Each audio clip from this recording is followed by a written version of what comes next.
Have you ever woken up and realized that someone who was supposed to protect you was actually betraying you in the most brutal way possible?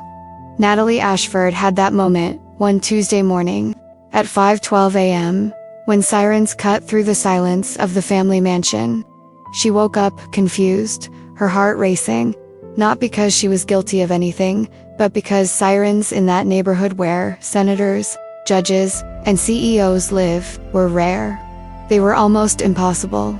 They were the kind of thing that happened to other people, not to Ashfords. Natalie got out of bed and went to the window of her apartment on the property, the smaller annex where she stayed when visiting family, which had become increasingly rare lately, and she saw 4 police cars. She saw federal agents in vests that read FBI in large letters. She saw coordinated, professional movements of people who had come prepared. And then she saw something that chilled her blood. She saw her father, Senator Thomas Ashford, the most powerful man in the state. He was on the main balcony of the mansion, still in his silk robe, coffee in hand, watching, just watching. And the expression on his face wasn't one of shock. It wasn't one of confusion or fear or indignation. It was one of calculation. Cold, controlled, as if he were watching a chess game he himself had orchestrated. Natalie didn't have time to fully process anything, because a knock on the annex door made her turn. FBI, open the door. She opened it, her hands trembling, and saw a tall agent with a warrant. Natalie Ashford, yes. You are being arrested on suspicion of money laundering through the Ashford Charitable Foundation. You have the right to remain silent. The words continued, but Natalie didn't hear, because it didn't make sense. Money laundering, charitable foundation. She didn't even work at the foundation. She didn't even work for the family. She had deliberately separated years ago. She had her own job at a community center, her own life, her own identity, far removed from the surnames she carried as a burden. Have you ever been through this? Ever been accused of something you didn't do and realized that no matter how loudly you shout the truth, nobody is listening? Stay with me until the end, because what happened to Natalie that morning wasn't just wrongful imprisonment. It was systematic betrayal. It was calculated sacrifice. It was a father deciding that his daughter was a disposable piece in a bigger game. Natalie was handcuffed, and as she was led outside, as she walked along the stone path of the property she had known since childhood, she looked at her father again. And this time, he looked back. And there was no remorse. There was no hesitation. Just that cold calculation. And Natalie understood. She understood with devastating clarity. She wasn't being imprisoned for a crime she committed. She was being sacrificed to protect the one who actually committed it. She was being used as a scapegoat, as a distraction, as a way for Senator Thomas Ashford to save his own skin. The cameras were there. Of course they were. Conveniently warned before the arrest. When Natalie was put into a federal car, flashes exploded. Reporters shouted questions. Ms. Ashford, do you have anything to say? How could you betray public trust like this? Did your father comment? And Natalie, sitting in the back seat of the car with an agent beside her, realized the narrative was already written. It had already been decided. Rebellious daughter of a respectable senator finally went too far. Upstanding family destroyed by a corrupt member. Senator Thomas Ashford, an upright man, forced to watch his own daughter face justice. Perfect for the media. Perfect for public opinion. Perfect for protecting a real criminal. Natalie was prosecuted. Photograph taken. Fingerprints collected. And through it all, she remained silent. Not because she was guilty, but because she knew that nothing she said would matter. Not yet. Not until she could prove it. But how do you prove innocence when evidence has been planted by people with limitless resources? How do you fight when your own family is the enemy? A lawyer appeared. Expensive. Hired by the family. Natalie thought for a moment that maybe, just maybe, her father had sent real help. But when the lawyer sat in the interrogation room and said in a professional, distant voice, Ms. Ashford, I strongly advise you to accept a plea deal. Plead guilty to reduced charges. Family will ensure a minimum sentence, maybe just community service and restitution, but you need to cooperate. Natalie knew. She knew there was no help coming. Just more betrayal. Just more pieces being moved on the board. I didn't do it, Natalie said, her voice firm, despite trembling hands under the table. I never touched the foundation's finances. Nor do I work for the family. Evidence suggests otherwise, the lawyer said, opening a folder. Your signature on multiple documents. Bank transfers to an account in your name. Emails sent from your address. It's significant. This was planted. Ms. Ashford, I understand it's difficult to accept responsibility, but I'm not avoiding responsibility. I'm telling the truth. I didn't do this. The lawyer sighed, as if she were a stubborn child. The family is offering a way to minimize damage. I strongly suggest you accept. And Natalie, looking at the man who should defend her, but had clearly been instructed to convince her to lie, realized she was completely alone. Family had betrayed her. The system had failed her, and now they expected her to silently accept guilt, to disappear, to protect the Ashford name with her own freedom. But Natalie Ashford hadn't spent the last 5 years building a life separate from her family, working with at-risk youth, learning the value of integrity over appearances, only to throw it all away now. I'm not going to plead guilty to something I didn't do, she said. Then you're making this much harder than it needs to be, the lawyer replied. And Natalie almost laughed, because he didn't understand. It was already hard. Growing up Ashford was hard. Carrying a surname that opened doors but closed possibilities was hard. Receiving her father repeatedly for the political life he had planned was hard. But this wasn't hard. This was war. And for the first time, Natalie was ready to fight. But what she didn't yet know, what she couldn't know, as she sat in that cold interrogation room, was that someone was watching. Someone who had been present at the arrest. Someone who had seen the senator's expression. Someone whose 2 decades of law enforcement experience were screaming that something was wrong, very wrong, and that someone was about to do something no one expected, was about to choose truth over politics, justice over expediency, and Natalie over the powerful surname that should have protected her but instead used her as a shield. That someone was Sheriff Cole Bennett. And when he saw Natalie Ashford being led away in handcuffs that morning, when he saw the strategically positioned cameras, when he saw the senator watching with that calculating expression, something inside him, that instinct honed by 30 years of being born and raised in that county, told him that this wasn't what it seemed. Cole was 42 years old. He had seen a lot. He had seen guilty and innocent people. He had seen rich people using power to escape consequences and poor people being crushed by a system that was never designed to protect them. And he had learned to read people, to read situations, to know when something was wrong. And that arrest, it was wrong in every way. Cole didn't conduct the operation. It was federal, not his jurisdiction. But as county sheriff, it had been professional courtesy to inform him. And he had been there, observing, and observed things others didn't notice. How the senator didn't once ask what was happening, didn't demand to speak to his daughter, didn't immediately call a lawyer shouting about her rights.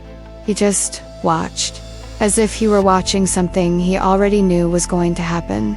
And Natalie, Cole, had seen her reaction too. It wasn't performative guilt being exposed.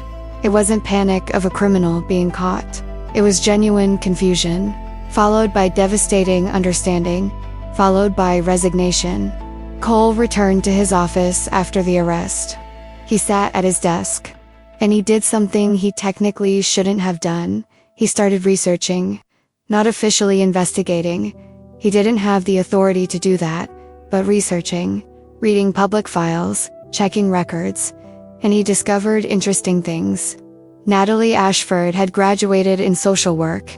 She had worked at a community center for 5 years. She earned a modest salary doing work with at-risk youth. She lived in her own apartment outside the family mansion. She rarely appeared at political events. By all indications, she had deliberately distanced herself from the family's political machine. So why would she suddenly be involved in a money laundering scheme through the family foundation? It didn't make sense. People who commit financial fraud usually have motivations: greed, debt, a lifestyle they can't afford. Natalie didn't have any of those markers.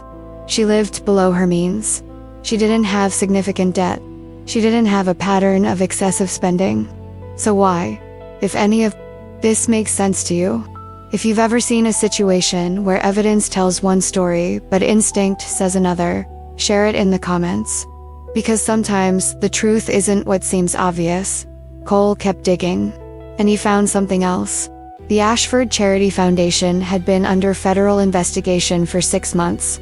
It wasn't public knowledge, but Cole had contacts, and those contacts confirmed that the investigation was about a much larger scheme.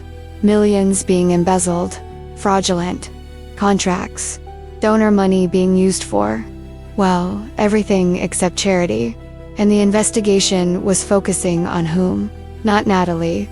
On Senator Thomas Ashford and his associates. Until this morning. Until Natalie was arrested with evidence that conveniently appeared complete and irrefutable. Cole leaned back in his chair and thought, and he understood what was happening. Scapegoat. Natalie was being used as a scapegoat. Evidence had been planted, signatures forged, accounts opened in her name. All to divert attention, to give the feds someone to arrest while the real criminals covered their tracks. And the senator had chosen his own daughter. He had deliberately sacrificed her, not because she was guilty, but because it was convenient, because she had already distanced herself from the family, because it would be believable that the rebellious daughter had acted alone, because she was disposable. The anger Cole felt at that moment was visceral, because he had seen a lot of injustice throughout his career, but this, a father betraying his daughter like that, using power and resources to destroy the person he should protect above all else. This was another level. Cole made a decision right then and there. He was going to investigate, not officially. He couldn't. It was a federal case, not his jurisdiction. And besides, Senator Ashford had connections all the way to the top. But he could ask questions. He could verify things. He could use 30 years of experience in his network of contacts to uncover the truth. And if he found out that Natalie was really being framed, he was going to do something about it, even if it cost him. If this part resonated with you, if you felt the anger of seeing the system being manipulated, leave a like. It helps me know you're feeling this with me. Cole knew he was entering dangerous territory. Senator Ashford wasn't just a rich man. He was a man with real power. Political power. Power over careers, reputations, lives, and Cole was sure to elect next election in 6 months. Senators financed campaigns. He had friends in high places. He could make Cole lose not only the election, but everything. But Cole also knew something about himself. He couldn't turn his back on injustice. He couldn't watch innocent people being destroyed and stay quiet. His father had taught him that. A badge isn't meant to make you powerful, Cole. It's meant to make you responsible. Responsible for protecting those who can protect themselves. And Natalie Ashford, despite her powerful last name, couldn't protect herself. Not against her own family. Not against a system that had already decided the narrative. She needed someone. And Cole decided it would be him. Even if it meant going against a senator. Even if it meant risking her career. Even if it meant crossing lines she wouldn't normally cross.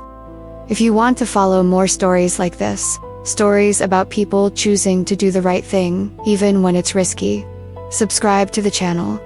I bring these stories every week because they matter. Cole picked up the phone. He called a contact at the FBI, someone he'd known for years, someone he owed a favor. Mike, it's Cole Bennett. I need information about the Ashford case. I know it's federal, but I need to know if they checked the signatures, if they verified that the documents are legitimate. Pause, while Mike explained that they had experts, that the evidence was solid. I trust you, Mike, but do me a favor. Get a second opinion, an independent analysis, because something about this isn't right. Another pause. Okay, I'll see what I can do. But Cole, this isn't your case. Why so much interest? Because I think an innocent woman is being framed. And if I'm right, I can't stay quiet. Cole hung up. And then she did something she knew was risky, but necessary. She decided to visit Natalie. She couldn't do it officially, but I could go as a concerned citizen, as a sheriff, checking on the well-being of a high-profile prisoner. I would find a way, because I needed to look her in the eyes. I needed to hear her story. I needed to confirm what my instinct was already telling me, that Natalie Ashford wasn't a criminal. She was a victim. And if it was true, if she really was being sacrificed by a corrupt family, then Cole was going to do everything in his power to expose the truth, to protect her.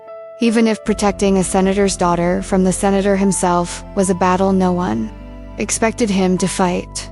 And while Cole planned his next steps, Natalie sat in a temporary holding cell awaiting a bail hearing, sitting alone in a small, cold space, and thinking about how she got there, about all the choices she made to separate herself from her family, about how, even living her own life, the Ashford surname had caught up with her, had pulled her back, not to protect her, but to sacrifice her. And for the first time in a long time, Natalie wondered, is it worth fighting? Or should she just accept the deal, serve her time, and then disappear? It would be easier. It would be a quicker end. But then she thought of the children at the community center, the ones who trusted her, the ones who came from impossible situations and still had hope because someone she had shown them that fighting was worthwhile. How could she give up now? How could she teach resilience if she didn't live it? No, Natalie decided. She wasn't going to plead guilty. She wasn't going to protect the father who had betrayed her. She was going to fight, even alone, even without resources, even without knowing how. But what Natalie didn't yet know was that she wasn't alone, that there was a sheriff with a conscience and sharp instinct who was, at that very moment, deciding that protecting her was worth any risk, and that his decision was about to change everything. Now I want to delve even deeper into this subject, because understanding who Natalie Ashford truly was before that morning is to understand why what they did to her was so profoundly cruel, and why the choice she had made to live differently, to reject her family legacy, was precisely what made her the perfect target. Natalie was 28 years old, and each of those 28 years had been marked by the weight of the Ashford surname. Not a proud weight, a suffocating weight. Because being Ashford meant things. It meant expectations. It meant predetermined roles. It meant that her life was never truly her own. She grew up in the mansion, the one with the iron gates and perfectly manicured gardens, and a staff of 12 ensuring everything always looked impeccable. She grew up attending political events since she was 5, wearing expensive dresses and smiling for cameras, and learning to give appropriate answers when adults asked about school or hobbies. She grew up with private tutors because public schools weren't for Ashfords, and even private schools had to be the right ones. Ones where other senators and CEOs and judges' children went. She grew up knowing that her every move would be watched, judged, used as a reflection of the family. Natalie's transformation from obedient daughter to questioning person began in adolescence. It was gradual. It started with simple questions. Why did they have so much when others had so little? Why did the family's charity events seem more about appearing in photos than helping people? Why did her father talk about public service, but treat household staff as invisible? Small observations that accumulated. Small dissonances between what was said and what was done. And Natalie, who had been an observant child, became a questioning teenager. And that, in the Ashford family, was not welcome. You don't understand how the world works. her father would say when she asked questions. When you're older, when you have more experience, you'll understand that there's a difference between idealism and realism. But Natalie never stopped questioning. And the more she grew, the more she saw. She saw how her father manipulated people, how he used charm and power interchangeably, depending on what he needed, how political donations came with expectations, how favors were currency, how everything was a transaction. And Natalie began to feel dirty, by association, by passive complicity, by carrying a surname that represented exactly what she was beginning to hate. Her journey towards separation began at university. She went to the school her father chose. She didn't really have a choice in that, but she chose a course he didn't approve of. Social work. Social work, he had said with disbelief and disdain. Natalie, Ashfords don't do social work. We fund social work. We sit on boards of organizations. We donate money, but no, we don't do field work. Why not? She had asked. Because it's not appropriate. It's not the role that people like us play. People like us, Natalie had repeated, and realized that her father saw family as a separate class, superior, not obligated to get their hands dirty with real work. She took the course anyway, and she discovered a passion. She discovered that working directly with people, with young people in difficult situations, with struggling families, was more meaningful than any political dinner or gala event she had ever attended. She discovered that being seen not by her last name, but by her actions, by real care, by her genuine presence, was liberating. For the first time, she wasn't Natalie Ashford, the senator's daughter. She was just Natalie. And people responded to her, Natalie the person, not to her powerful last name. And that was a revelation. The impact of this discovery was profound, because Natalie realized she had spent her entire life being defined externally, by family, by expectations, by the role she was expected to play. And for the first time, she was choosing who to be. And that choice was completely different from what her father wanted. After graduating, she refused the position her father had, arranged an advisor, in the political office of one of his allies. She refused the apartment he offered in a building the family owned. Instead, she took a job at a community center, earning a salary that barely covered the rent of a modest apartment she rented in her own name, without family help. "You're making a mistake," her father had said. "You're wasting your education, wasting your potential, wasting the Ashford name." "Maybe I don't want to use my last name as a tool," Natalie had replied. "Maybe I just want to be a person doing good work." "Naivete," he had said. "You'll get tired. You'll realize you can't live on a social worker's salary. You'll come back." They always do. But Natalie didn't come back. 5 years. 5 years working at a community center. 5 years living in a one-bedroom apartment she paid for herself. 5 years commuting to work by bus because she didn't want the car her father offered. To buy 5 years building a life that was her own. And the work wasn't easy. Working with at-risk youth meant seeing heartbreaking things. It meant teenagers who came from abusive homes, children who didn't have enough food, families who were a check away from the streets. But it also meant making a real difference. It meant being someone those young people could trust. Someone who listened to them without judgment. Someone who believed in them when no one else did. And there were moments, small, precious moments when Natalie saw transformation. She saw a young person who was about to give up, decide to keep going because someone cared.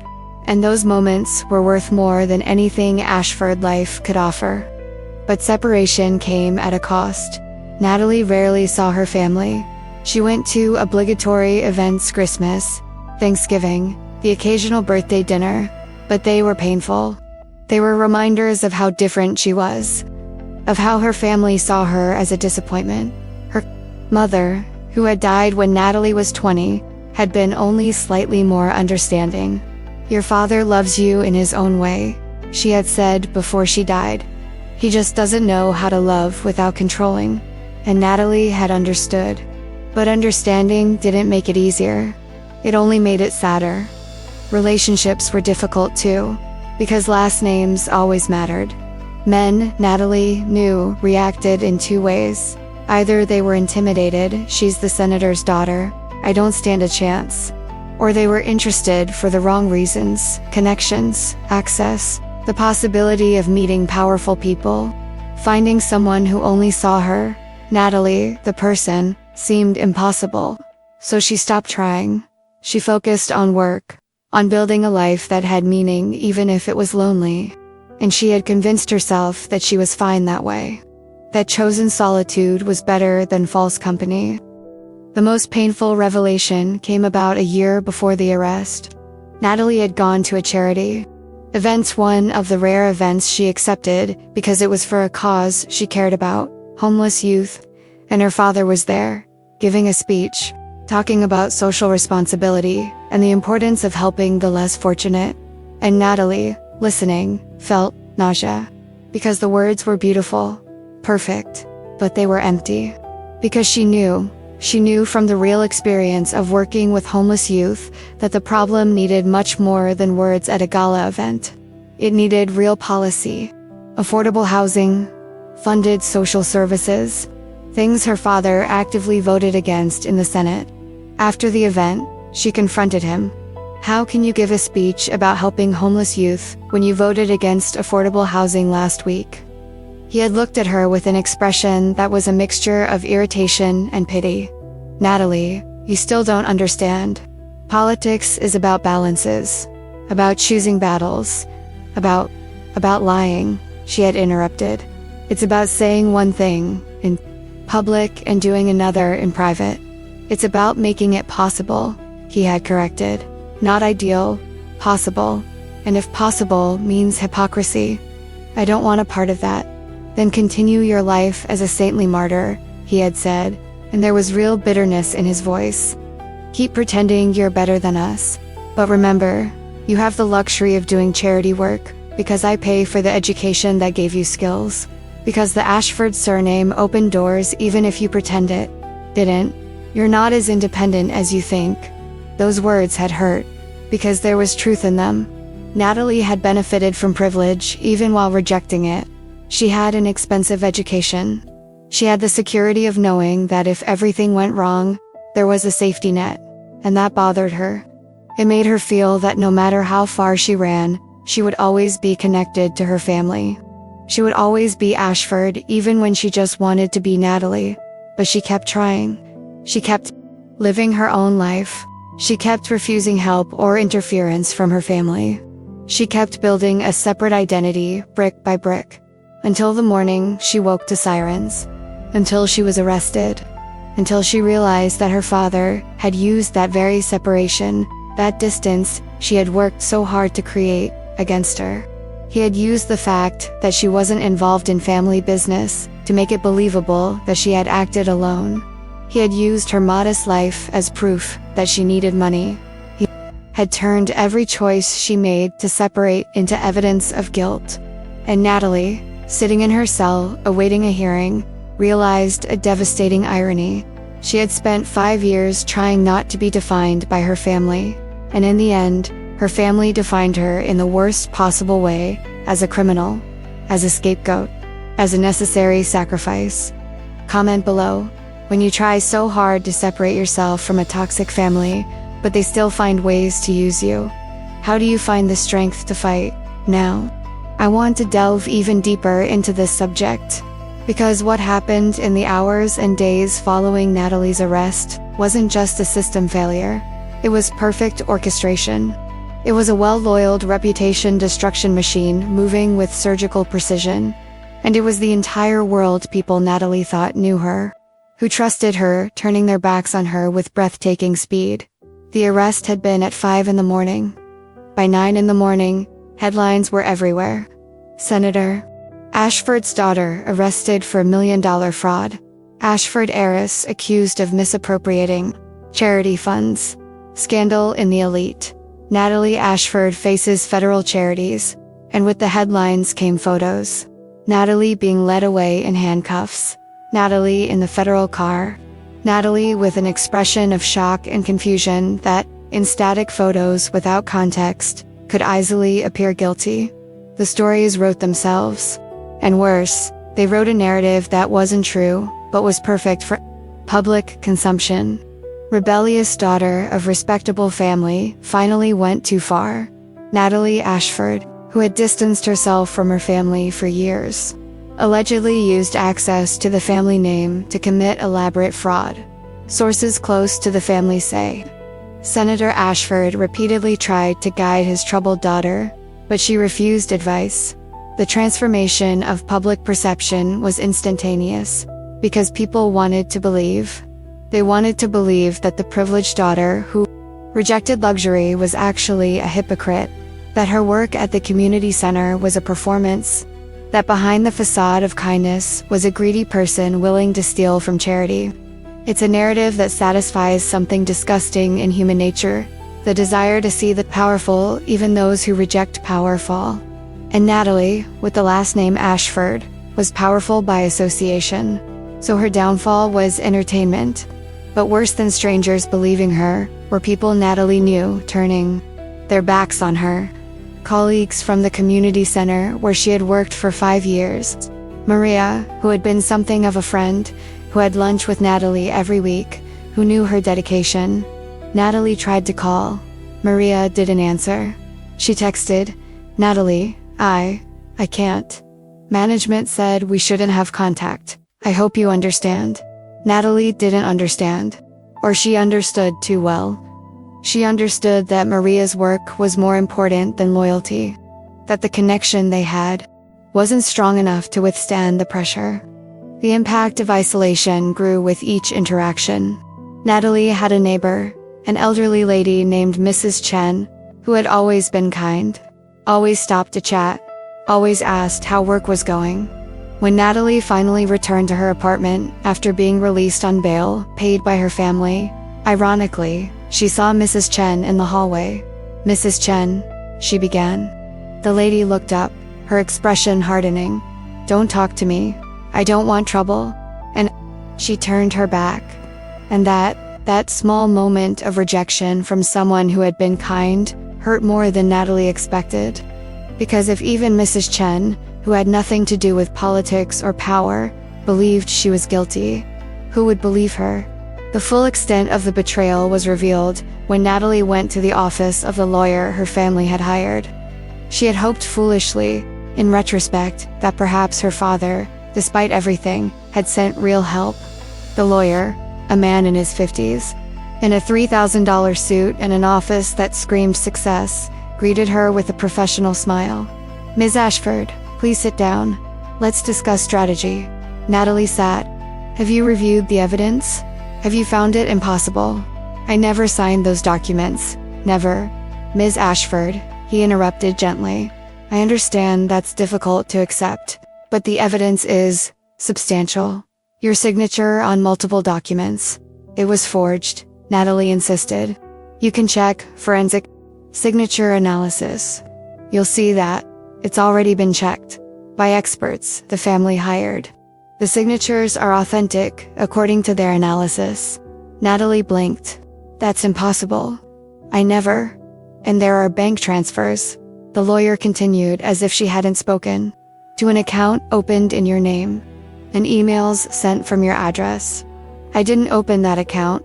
Someone used my identity, and my email was hacked." Or, "Ms. Ashford," his voice was firm now, "I need to be direct. The evidence against you is strong, very strong. The prosecution has a solid case. And honestly, the best strategy here is a plea deal." "A deal?" Natalie repeated. "Yes, you plead guilty to reduced charges, maybe lesser money laundering. The family has already spoken with the prosecution. They can secure a 2-year sentence, maybe less with good behavior. And most of it can be served under house arrest, since it's a first offense." Natalie looked at him and understood. "My father wants me to plead guilty. Your family wants to minimize damage. For you and for the Ashford name, a prolonged trial would be unpleasant for everyone." "I didn't do that," Natalie said, pronouncing each word. "Then defend me." Prove I didn't. The lawyer sighed, as if she were a stubborn child. Miss Ashford, without evidence to the contrary, without any way to prove that signatures were forged or that the account was opened fraudulently, there is no defense. It's your word against extensive documentation. And honestly, the jury will see, young woman from a wealthy family, perhaps resentful of not having full access to family wealth, used her position to embezzle funds. It's a credible story. It's a lie, Natalie said. But it's a lie that the jury will believe. So my advice, strongly, is to accept a plea deal. 2 years go by quickly. And then you can rebuild your life. Natalie's emotional journey in that office went from hope to despair, because she realized the lawyer wasn't there to defend her. He was there to convince her to accept guilt, to make the problem disappear quickly. And he was paid by her father to do exactly that. I'm not going to plead guilty, she said, standing up. I didn't do anything wrong and I'm not going to lie. You're making a mistake, the lawyer said. If you go to trial and lose and you will lose, you could get 10 years or more, so be it. But I'm not going to admit to something I didn't do. And she left the office knowing that she was now not only without family, but without adequate legal defense. Meanwhile, the public narrative continued to be constructed. Senator Thomas Ashford made a statement. It was on every news channel. He stood on a podium, his expression of a disappointed father perfectly calibrated. I am deeply saddened by my daughter's actions. As a father, I have always tried to guide her, to offer her opportunities, to teach her values, but she made choices that I cannot defend. And although she is my daughter, and always will be, I firmly believe that justice must be served, regardless of surname or connections. None of us are above the law. It was a masterful performance, a loving but firm father, a man of principles even when it hurts personally, and the public swallowed it whole. Social media comments were venomous. She always seemed strange, working at that community center when she could live in luxury. Now we know why. Imagine stealing from charity. What kind of person does that? Senator Ashford must be devastated. Raising a daughter who shames you like that. Natalie made the mistake of reading some of them, and each comment was a knife. Because these were people who didn't know her, deciding who she was based on lies. And there was nothing she could do to change the narrative. She didn't have the resources for a public relations campaign. She didn't have a platform to tell her side of the story. She only had the truth. And truth, she was discovering, didn't matter when. Power had a better narrative. At the community center, the director called a staff meeting.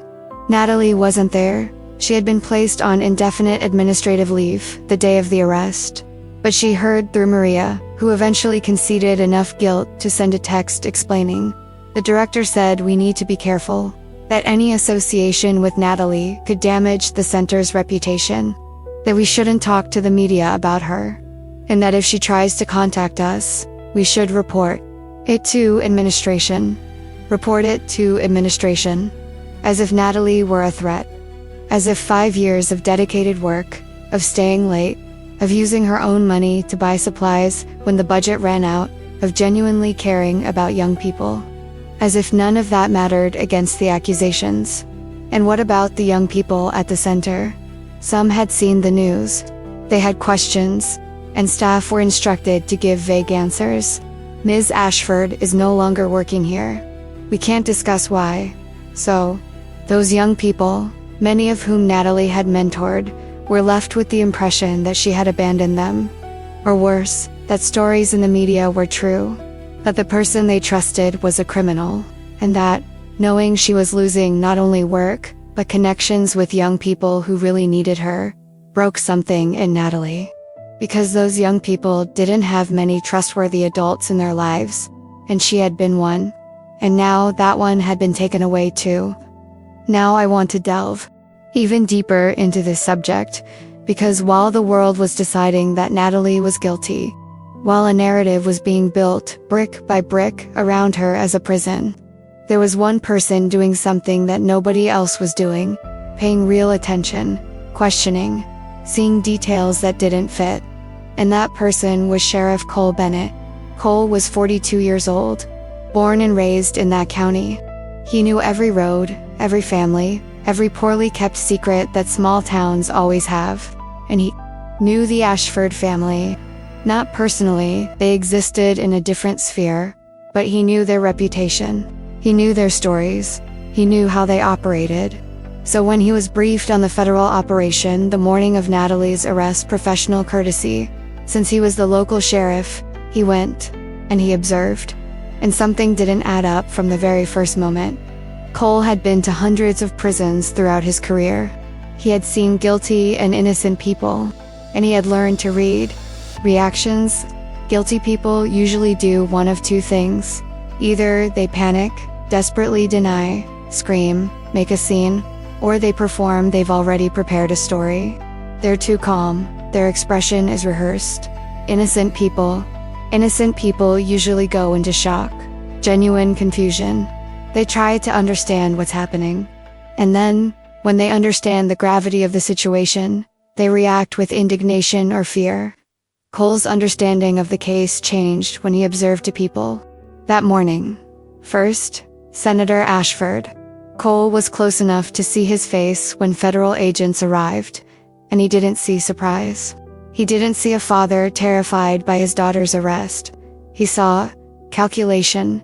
He saw a man watching a chess piece he himself had arranged. And when the senator picked up his coffee, when he calmly took a sip while his daughter was being handcuffed, Cole felt something in his stomach.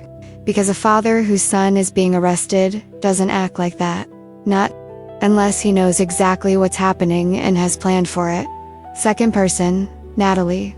Cole saw her when they brought her from the annex, and she didn't do any of the things a criminal would do. She didn't try to run. She didn't make a scene. She didn't cry or scream. She was in shock, that was obvious. But it was shock mixed with something else, with understanding, as if pieces were falling into place in real time. And when she was handcuffed, when the federal agent was reading her rights, Cole heard her say, not screamed, just stated with weary calm, "I didn't do it. And my father knows." Not, "I didn't do it. You've got the wrong person," which is what surprised innocents say. But "my father knows," which implied that she already understood, already knew what was happening, and who was behind it. Cole returned to the office after the arrest, and he couldn't let it go.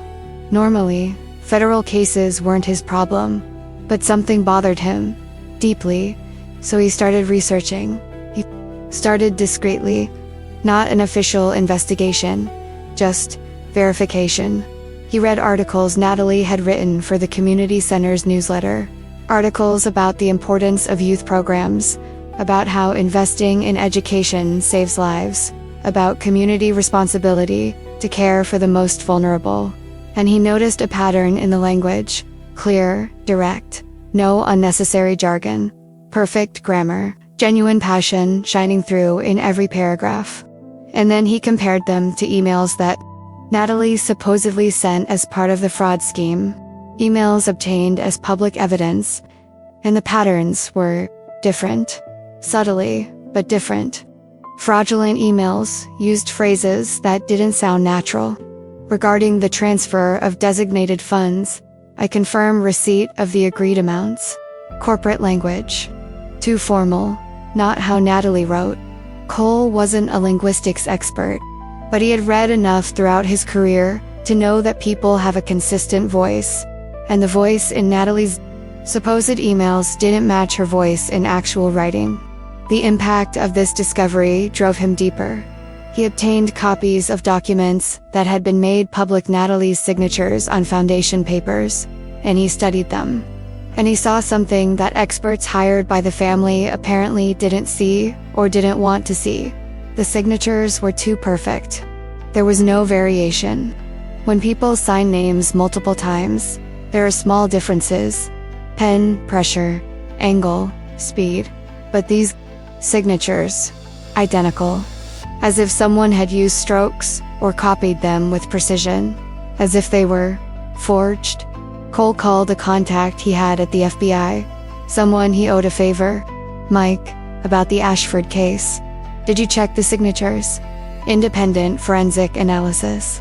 The family provided analysis from their experts. The signatures are authentic. And you trusted analysis paid for by a family that has every incentive for the evidence to be solid. Pause, Cole. Where are you going with this? I just think it's worth a second opinion. Truly independent analysis. Another pause. Are you suggesting that Senator Ashford planted evidence against his own daughter? I'm suggesting that the evidence appeared too convenient, and that it deserves real verification. Mike hesitated, but eventually agreed to request an independent review.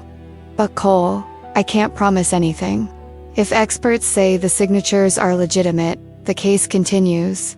I understand. I just want to ensure that real justice is being done. Cole also checked something else. Bank transfers. Public documents showed that transfers to an account in Natalie's name came from a foundation. But Cole, using contacts and some favors, managed to trace the IPs from which the transfers originated. And he discovered something crucial.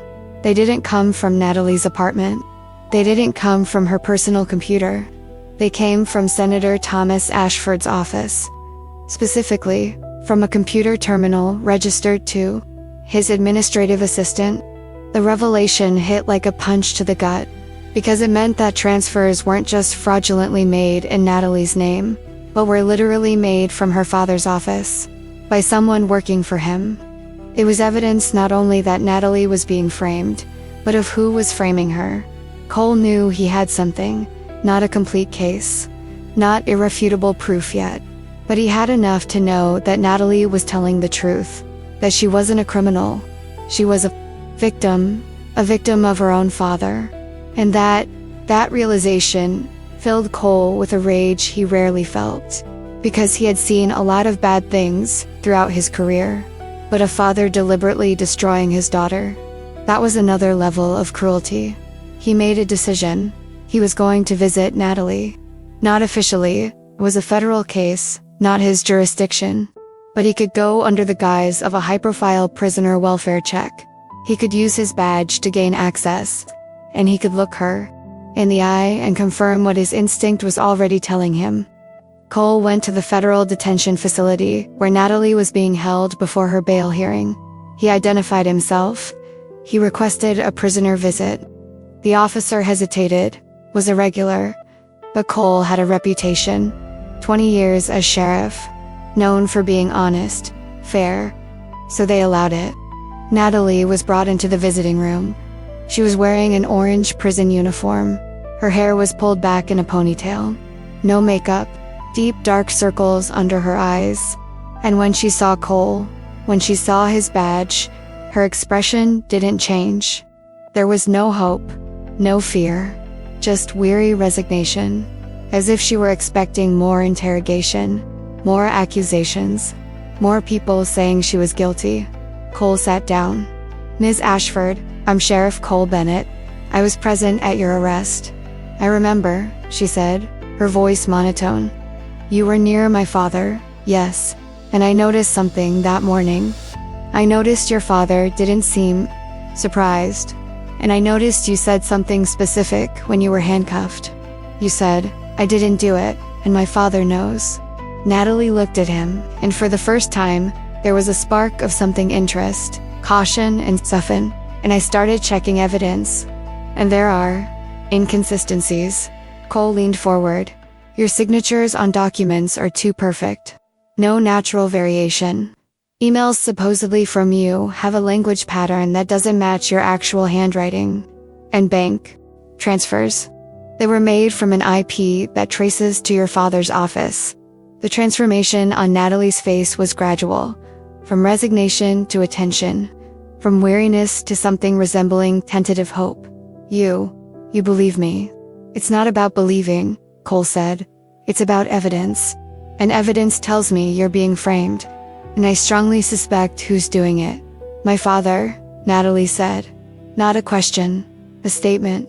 Yes, but suspicion isn't enough proof. I need more. And I need you to tell me everything. From the beginning. Everything about your relationship with the foundation, with your family, everything. And Natalie, who had spent days with no one believing her, with no one really listening, began to speak. She talked about years of being separated from her family, about never working in a foundation or family business, about how her father had disapproved of her choices, about their last conversation where he had said she wasn't as independent as she thought. He said I would always be Ashford, that the last name would always define me. And I thought he was just being cruel, but I think he was planning to use the last name against me. Cole listened to everything. He took mental notes. And when Natalie finished, when they were silent, he said something she didn't expect to hear. I'm going to find out the truth, and I'm going to expose who did this. I don't know how long it will take, and I can't do it officially because it's not my jurisdiction, but I will. Why? Natalie asked. You don't know me. Why do you care? Because my job is to protect the innocent, and you are innocent. And because I've seen a lot throughout my career, but a father betraying his daughter like that crosses a line, and I can't stay quiet about it. Natalie looked at him, at this man with a badge who was doing what no one else was believing, questioning, fighting, and she felt something she hadn't felt since prison. She felt that maybe, just maybe, she wasn't completely alone. Thank you, she said, her voice breaking, for listening, for believing, for caring. You don't need to thank me, Cole said. Just get ready, because if I'm going to expose a senator for framing his own daughter, it's going to get ugly. He's going to fight. He's going to use every resource he has. And he might try to come after me too. But I'm willing to risk it if it means the truth comes out. And in that moment, in that cold visiting room at the federal detention facility, something began. Not romance, not yet, not in the midst of a crisis, but a partnership. An alliance between someone being destroyed and someone willing to fight for her. And Cole, leaving that visit, knew he had just committed himself to a battle that could cost him his badge, his reputation, everything.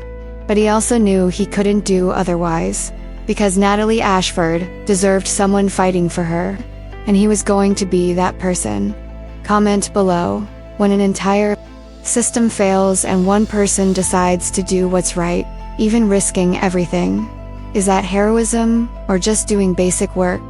Now I want to delve even deeper into this matter, because the promise Cole made to Natalie in that living room wasn't just empty words. It was a commitment he knew would change everything. And in the following days, while Natalie was released on bail and returned to an apartment that no longer seemed safe, Cole was digging, discreetly, methodically, using every contact, every favor owed, every skill he had developed in 20 years of work. And what he discovered was far worse than even he had imagined, because it wasn't just about Natalie being framed. It was about a massive scheme that had been operating for years. Cole started with a foundation, the Ashford Charitable Foundation, officially established to help noble causes, education for disadvantaged youth, housing for the homeless, health programs, and officially, it did those things. It donated money. It appeared at events. It received recognition. But Cole, making calls to contacts in tax departments, discovered something interesting. The foundation had been under federal investigation for 6 months. Not a public investigation, a silent investigation. The kind that happens when they suspect fraud but are still building a case. And the investigation wasn't about Natalie. It was about Senator Thomas Ashford and his inner circle. Cole's understanding of the case's magnitude changed when he managed to speak with a federal tax investigator he'd known from a conference years before. Tom, I need to know about the Ashford Foundation investigation. Off the record. Tom hesitated. Cole, this is federal, sensitive. Why are you asking? Because the senator's daughter was arrested, and I think she's being used as a scapegoat to protect the real criminals. Long silence, and then, meet me. Not in the office. Somewhere discreet. They met at a cafe 40 minutes outside the city, and Tom looking around to make sure no one was listening, told the truth.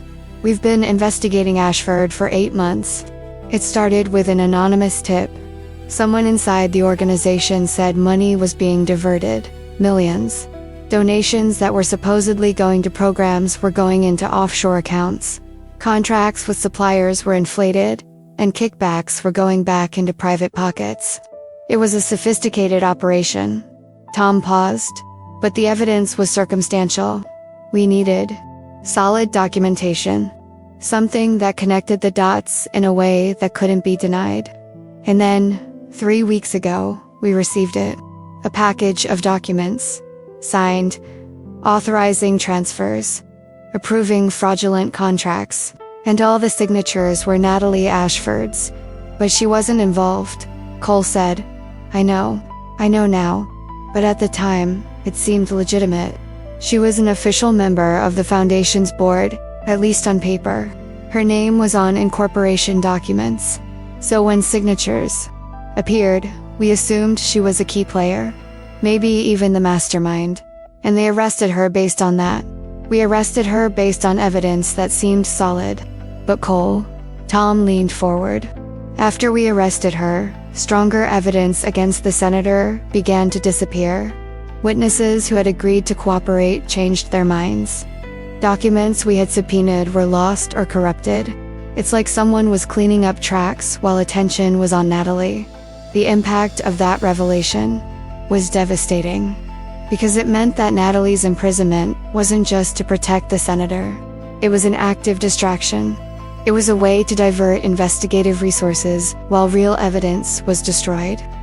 Tom, you have to reopen the investigation into the senator. Natalie is innocent. Signatures were forged. Do you have proof? I have analysis showing that the signatures are too perfect. I have patterns of language in emails that don't match. I have IP addresses of transfers that trace to the senator's office, not Natalie's apartment. Tom sighed. That's not enough. We need more. Then let me help. Let me dig. Cole, you don't have jurisdiction. And honestly, if a senator finds out you're investigating, he'll come after you. Let him come. An innocent woman is being destroyed. I can't stay quiet about this. Tom looked at him with a mixture of respect and concern. You're a good man, Cole, or a fool. Maybe both. Probably both. But help me. Give me access to what you have. I'll find the missing connection. And Tom, after a long moment, agreed. He passed a flash drive across the table. This never came from me. Understood. Understood. Cole spent the next 3 days reviewing everything, and he found a pattern. Documents incriminating Natalie appeared precisely when the investigation into the senator was heating up, as if someone had timed it perfectly. And more, he found the senator's assistant, a woman named Patricia Chen, who had worked for him for 15 years, who had been promoted to a position in a different office exactly 1 week before the documents appeared. Cole tracked Patricia down, and when he finally found her, when he confronted her in the parking lot of her new job, he saw fear in her eyes. I can't talk to you. I signed a confidentiality agreement. Confidentiality agreement or a gag order? Cole asked. You know what he did, don't you? You know he framed his own daughter. Patricia looked around nervously. You need to go. If he finds out, he's destroying Natalie, an innocent woman, and you know the truth. Can you live with that? Tears began to fall. I had no choice. He said that if I didn't do what he told me, he would destroy me. He would sue me for everything. He would put me in prison. I have children. I couldn't. What did he tell you to do? Cole asked gently. And Patricia, breaking under the weight of guilt, told him. She told him how the senator had ordered her to forge Natalie's signatures, how he had access to documents that Natalie had signed years ago when she was still a minor and technically on the board, how he had used those as templates, how she had spent weeks practicing until she got perfect replicas. He said it was to protect the family, that Natalie would understand eventually, that it would be a light sentence and then everything would go back to normal. Patricia wiped her face. But I saw the news. I saw what they're saying about her. And I know it's not right. No, I'm just as guilty as he is. You were under duress, Cole said. And you can fix it now. You can testify. You can tell the truth. He's going to destroy me, or you can help destroy him and save Natalie. And Patricia, after a long moment of internal struggle, nodded. Okay, I'll testify. But I need protection. For myself and my children. Cole took everything: Patricia's testimony, signature analysis, transfer IPs, a timeline showing how evidence against Natalie surfaced just as the investigation against the senator was progressing, and went to the federal agent in charge of the case. The agent's name was Michael Ross. Cole walked into his office unannounced. Agent Ross, I need 5 minutes. Ross looked up, annoyed.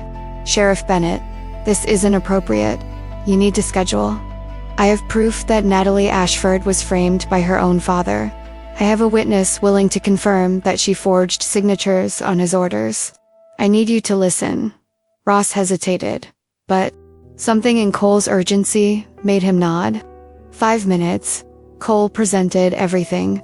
And when he finished, when he placed the last piece of evidence on the table, he waited.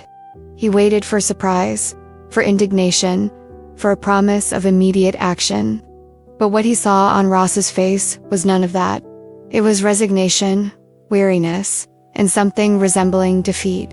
You knew, Cole said, realizing. You already suspected she was being framed.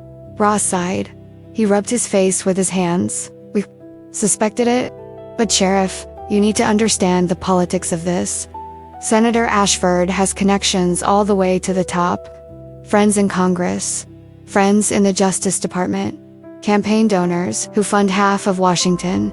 And if we accuse him without an absolutely airtight case, he'll destroy us. He'll sue the agency. He'll get investigators transferred or fired. He'll use every connection to ensure we never work on a significant case again. Ross looked directly at Cole.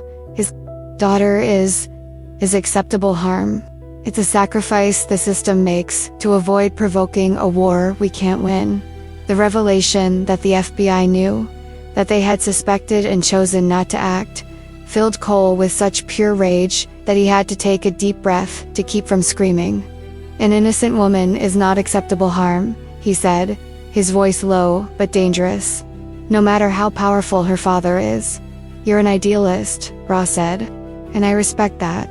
But you don't understand the reality of working a case at the federal level against people with real power.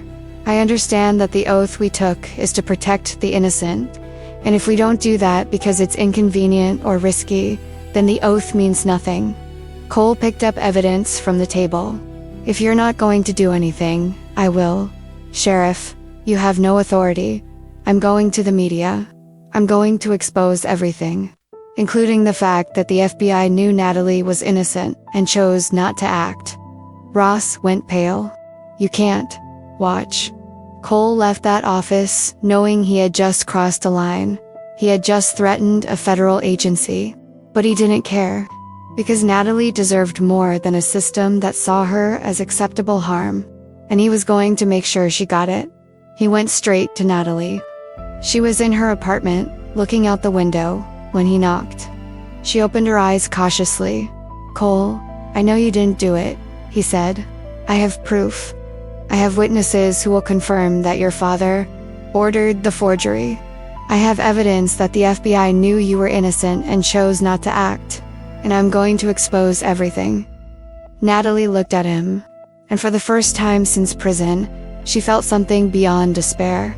She felt hope, real and solid. You're going to risk everything, she said. My father will come after you. The FBI will come after you. Let them. Because you deserve the truth. And I'm going to make sure everyone knows it. Now I want to delve even deeper into this matter. Because Cole's promise to expose everything triggered something neither of them was fully prepared to face: escalation. Not an escalation of evidence or investigation. An escalation of danger. Real, immediate danger, and coming from the most powerful source possible, Natalie's family. Because Senator Thomas Ashford hadn't gotten where he was by being naive about threats. And when he realized that the local sheriff was digging, that he had witnesses willing to talk, that he had evidence that could undo the carefully constructed narrative, he acted quickly and brutally.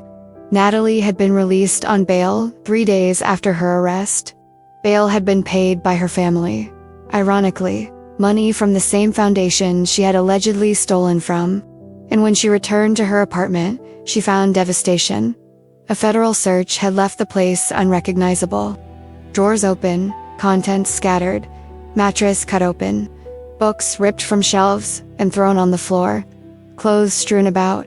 Every inch of the space that had been hers, her refuge, her sanctuary, had been violated. And Natalie, standing amidst the mess, felt something break. Not anger, just profound exhaustion. Exhaustion from fighting, from continuing. She began to clean mechanically, picking things up, trying to bring order to the chaos. But it was useless. Some objects were broken. Photos she had of the children from the community center were torn. The diary she kept, pages crumpled. It was as if the search hadn't just been for evidence. It had been deliberate destruction of everything personal, everything that mattered. Natalie was trying to piece together fragments of a photo frame when the phone rang. A number she recognized, a number she had avoided for days. Her father. She hesitated. Then she answered, "Hello, Natalie." His voice was calm, controlled, as always. "We need to talk." "We have nothing to talk about," she said, trying to keep her voice steady. "You framed me. You destroyed my life." "Protected family," he corrected. "There's a difference. And now I'm giving you a chance to protect yourself. Plead guilty. Accept a deal. Your lawyer has already negotiated favorable terms. 2 years, mostly under house arrest. And after that, family will take care of you. I'll make sure you have everything you need. But you need to cooperate." The shift in his voice from calm to threat was subtle but clear. "But if you fight this, if you try to expose complications of the foundation, if you work with the sheriff who's asking questions, then I can't guarantee your safety." "You're threatening me," Natalie said, her blood running cold. "I'm warning you. There are people who don't want certain facts to come to light. People with resources. People who won't hesitate to protect their interests. You'd send people to hurt me. Your own daughter. I would protect you if you made a smart choice. But if you insist on being stubborn." He left the sentence hanging. "You have 48 hours to decide. Accept the deal or face the consequences." And he hung up. Natalie held the phone, her hands trembling. Because this wasn't just pressure to accept the deal. It was a real threat. From a father who had already proven he was capable of destroying her without hesitation. The impact of that call left her paralyzed. She called Cole. He answered on the second ring. "Natalie, are you okay? My father called. He threatened me. He said that if I don't accept the deal, if I keep fighting, he can't guarantee my safety." Cole felt anger rising. "Where are you?" "At home. In the apartment. Lock all the doors, all the windows. Don't open them for anyone except me. I'm coming." And 20 minutes later, he was there. He went in and immediately assessed the situation. He saw the devastation of the search. He saw Natalie's state pale, trembling, clearly in shock. "You can't stay here," he said. "It's not safe. Where am I going to go? I have no family. I have no friends who will help me. I have no..." "You have me," Cole said. And something in the way he said it, firm, without hesitation, made Natalie look at him. "Cole, you've already risked so much. I can't ask." "You're not asking, I'm offering. And it's not a request, it's a fact. You won't be alone where the father who threatened you knows exactly where to find you." He pulled out his phone. "I have a friend with a cabin an hour from here. A place no one will look. You stay there, and I'll make sure no one gets near." And Natalie, who had spent days trying to be strong, trying not to depend on anyone, finally gave in. Okay, I'll go."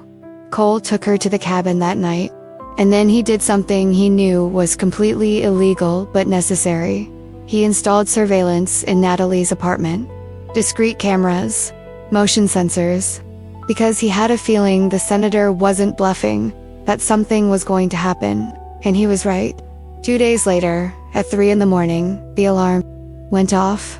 Movement in the apartment. Cole was home, but he rushed. He arrived in 15 minutes and found 2 men trying to break down the door. They weren't amateurs. They had professional tools. And when Cole identified himself as sheriff, when he ordered them to stop, they ran. Cole chased after them. He caught one. The other escaped. At the police station, Cole interrogated the man he had arrested. "Who sent you?" The man remained silent. He had rights. He knew them. And clearly, he had been instructed. Cole tried different angles. He tried pressure. He tried negotiation. But the man wouldn't talk. And then, 20 minutes after the arrest, a lawyer appeared. An expensive lawyer in a $2,000 suit. "My client won't answer questions, and you have no grounds to keep him. It was attempted burglary. First offense. He'll pay bail and go." He was breaking into the residence of a federal witness, Cole said. "That's no coincidence. Prove connection," the lawyer said with a cold smile, and Cole couldn't. Not yet. The revelation of how deep the senator's protection went came when the man was released on bail within hours. And when Cole tried to trace who paid an offshore account, untouchable. And then the captain called Cole into his office. Captain Marcus Webb, a man Cole had known for 20 years, a man who had been his mentor. And when Cole entered, he saw the expression on his face. It wasn't friendly. "Cole, sit down. I'd rather stand." It wasn't requested. "Sit down."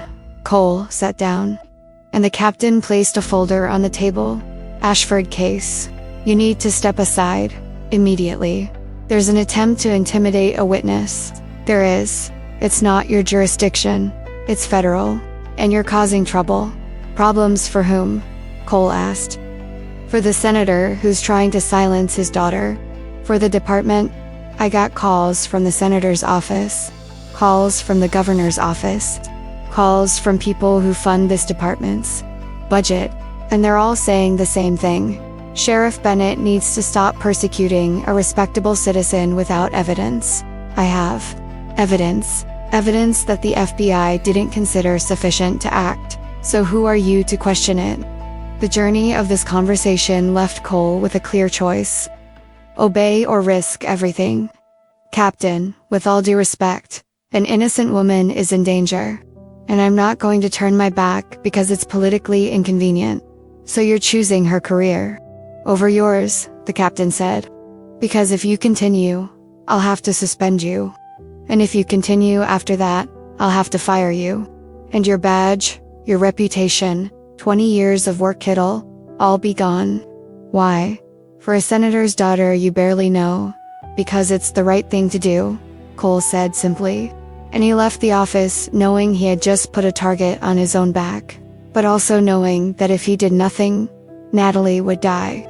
Because Cole had discovered something through a contact who worked in the senator's office. There was a plan.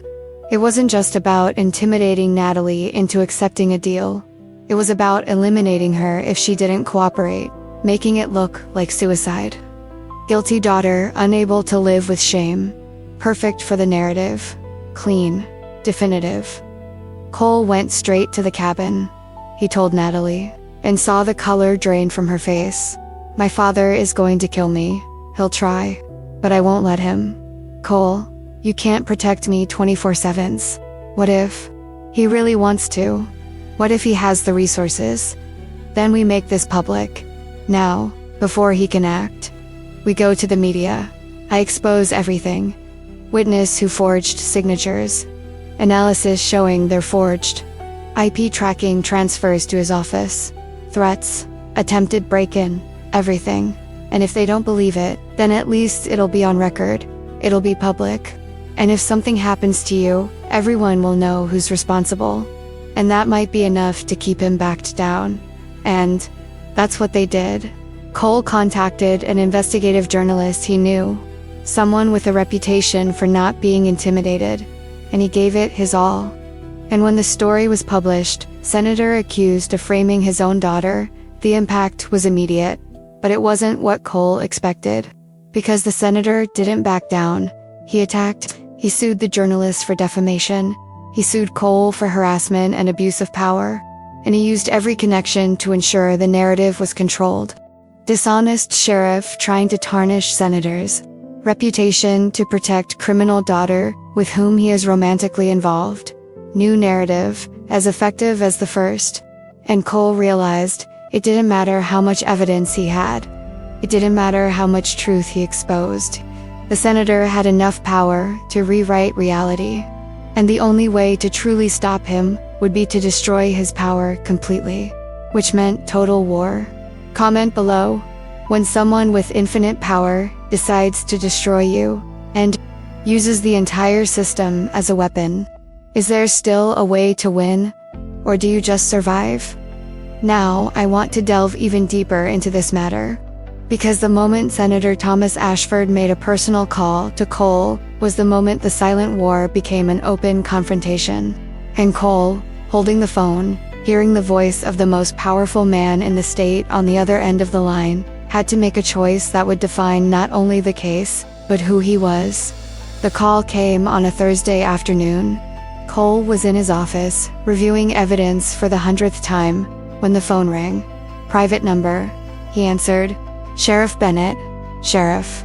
It's Senator Thomas Ashford. I think we need to talk. The voice was calm, almost friendly. But there was something underneath, a poorly disguised threat. Cole tensed. Senator, about what? About you meddling in matters that are none of your business. About you harassing my family. About you spreading lies to the media. They're not lies, Cole said.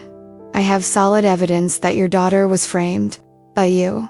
You have conspiracy theories and political ambitions, but let's be honest with each other. Sheriff, you're a smart man. You know how the world works. You know Natalie committed a crime. The evidence is clear. And you're trying to protect her for personal reasons. Personal reasons, Cole repeated. I saw your interview. I saw how the media is making you look like a knight in shining armor, protecting a damsel in distress. It's a nice narrative, but we both know the truth, don't we? You're involved with her, and you're using your badge to protect a romantic interest. The accusation was calculated, designed to make Cole defensive. I'm not romantically involved with Natalie Ashford. I'm protecting an innocent citizen, so it's just kindness of heart. You risk your career, reputation, everything, for someone you barely know. Forgive my skepticism.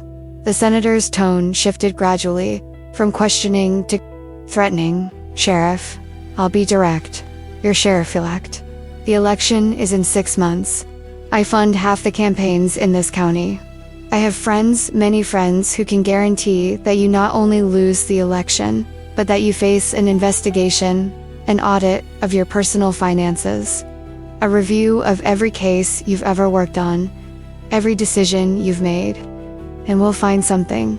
There's always something. A threat, Senator. A warning. Because I like you, Sheriff. I respect the work you've done, and I don't want to see you destroyed. So here's my offer. Step aside. Let my daughter deal with the consequences of her actions, and I guarantee your career continues. More than that, I support your re-election, publicly. What if I refuse?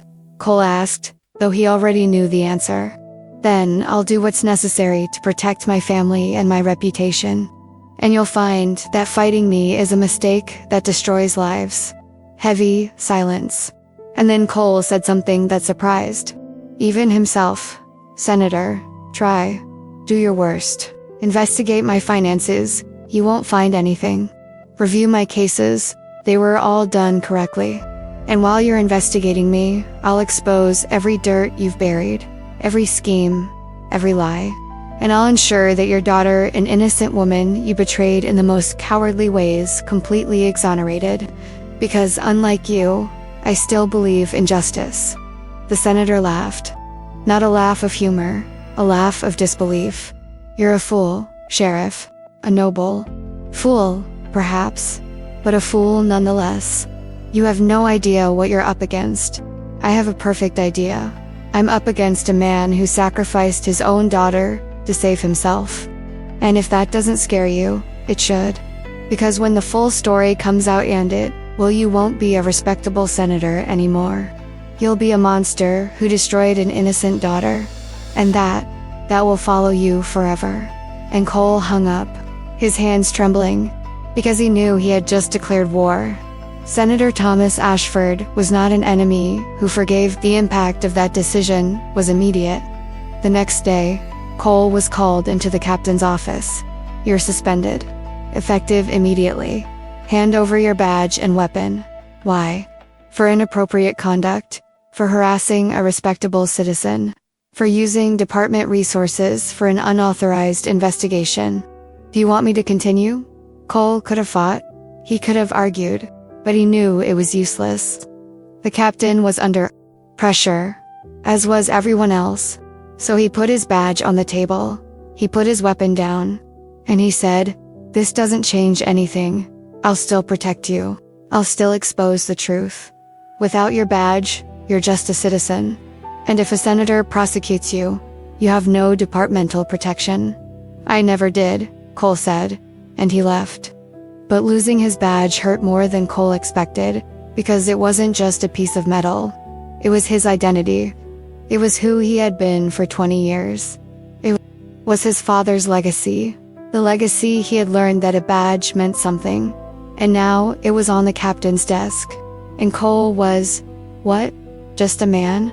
A man without authority, without resources, without protection, but also a man with a clear conscience, certain that he was doing the right thing, and that, at that moment, had to be enough. He went straight to the cabin where Natalie was hiding. When she opened the door and saw his expression, she knew. "They suspended you. Yes, because of me, for doing the right thing." There's a difference. The emotional journey between them had changed over those weeks. It had started as protector and protected, but it had evolved. It had become partnership, deep trust, and something more. Something neither was ready to name, but both felt. Natalie looked at Colette, the man who had lost the badge she loved for her. "You sacrificed everything," she said, her voice breaking. "Not everything.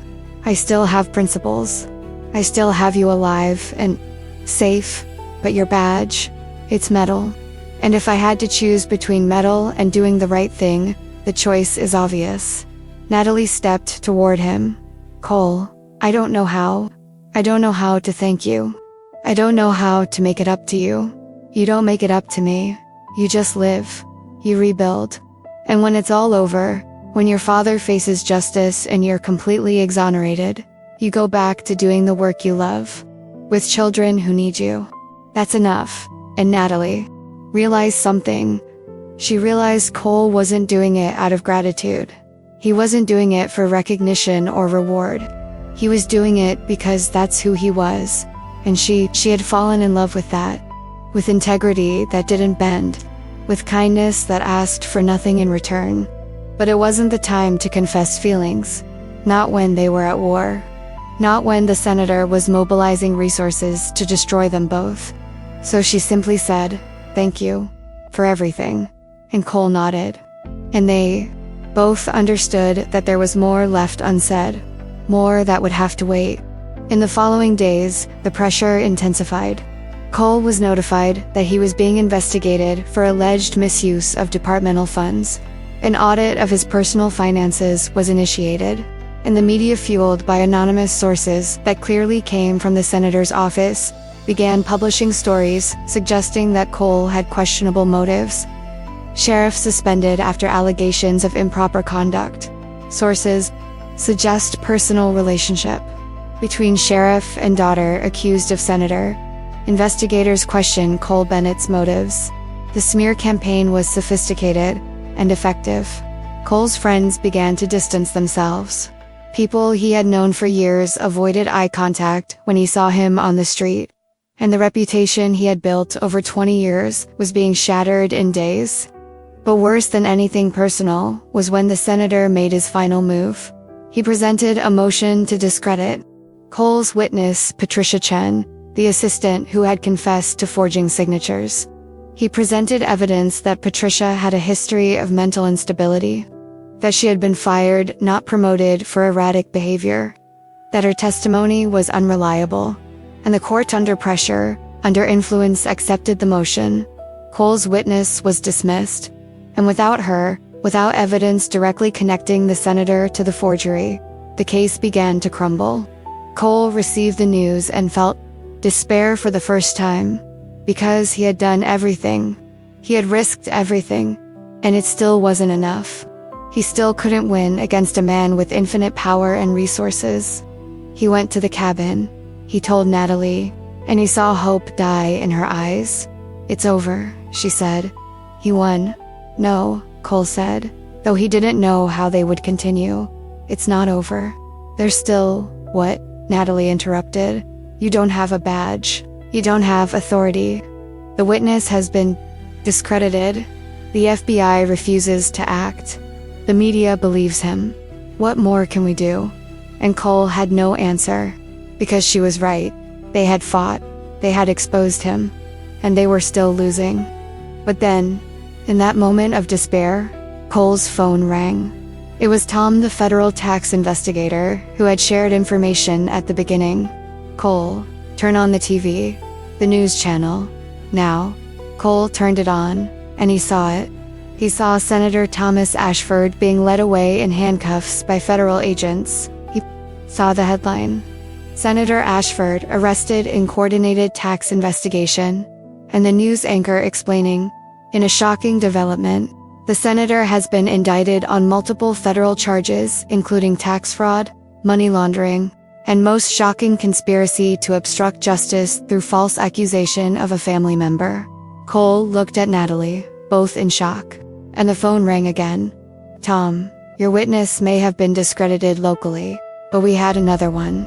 Someone higher up in the organization, someone with access to everything." And when they saw the story in the media about the senator incriminating his daughter, they decided to talk. They provided everything: internal emails, recordings, complete documentation, a sealed case. Cole felt something he hadn't felt in weeks. He felt relief, deep and overwhelming. And Natalie, all charges against her will be dropped. Officially, completely. She's free now. I want to delve even deeper into this subject, because the weeks between Cole's suspension and the senator's final arrest weren't just about evidence and investigation. They were about two people discovering each other amidst chaos. They were about connection being built, not in perfect moments, but in broken moments. And they were about love, though neither used that word, yet growing in the most unlikely ground possible. Shared trauma and a fight against the impossible. Cole had become Natalie's constant protector. He no longer had a badge. He no longer had official authority, but he had determination. And he had a personal weapon and 20 years of experience. So he stayed. He spent nights in his car, parked near the cabin. He checked the perimeter. He kept watch. And during those long hours, when danger was constant but the immediate threat receded momentarily, they talked. At first, they were practical conversations. About next steps, about how they would stay safe, about legal strategy. But gradually, the conversations deepened. They became personal. They became vulnerable. One night, Natalie was sitting on the small porch of the cabin. Cole was beside her. The sky was clear, stars visible in a way they never were in the city, and Natalie began to speak.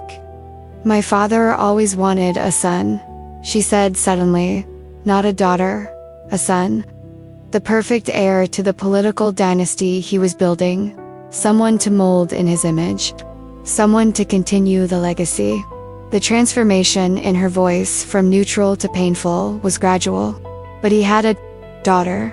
And for years, he tried to mold me into the female version of what he wanted. He dressed me in the right clothes. He took me to the right events. He taught me to say the right things.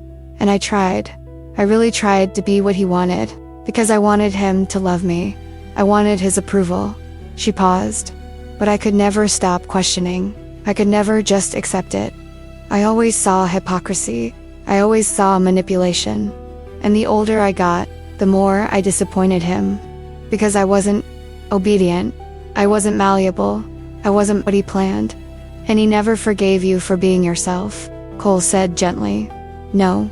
He saw it as my personal failing, as if I had chosen to be a disappointment just to hurt him. It never occurred to him that maybe I just wanted to be a different person, a better person than him. Natalie looked at Cole. You know what's saddest? Part of me still wants his approval. Still wants him to look at me and say, I'm proud of you. And that makes me feel pathetic. Because he betrayed me, used me, tried to destroy me. And yet, there's still a part of me that wants his love. That doesn't make you pathetic, Cole said. It makes you human. He's your father. No matter how terrible he is, that connection, that need to be loved by him, doesn't just disappear because you want it to. The impact of those words, validation, instead of judgment made, Natalie feels something loosen in her chest. You understand, she said. How do you understand? Because my father wasn't perfect either. He drank a lot. And when he drank, he became difficult. Not violent, but distant, cold. And I spent my childhood trying to make him proud, trying to be good enough for him to stop drinking, as if it were my responsibility to fix him. Cole looked at his own hands. It took me years to understand that it wasn't about me, that his drinking was his problem. But that child inside me who wanted approval, it's still there. Still questions whether I was good enough. Natalie looked at him, and she saw not just a strong sheriff protecting her. She saw a man with his own wounds, his own struggles. You were more than good enough, she said. He just couldn't see it. Just as you were more than good enough, Cole replied.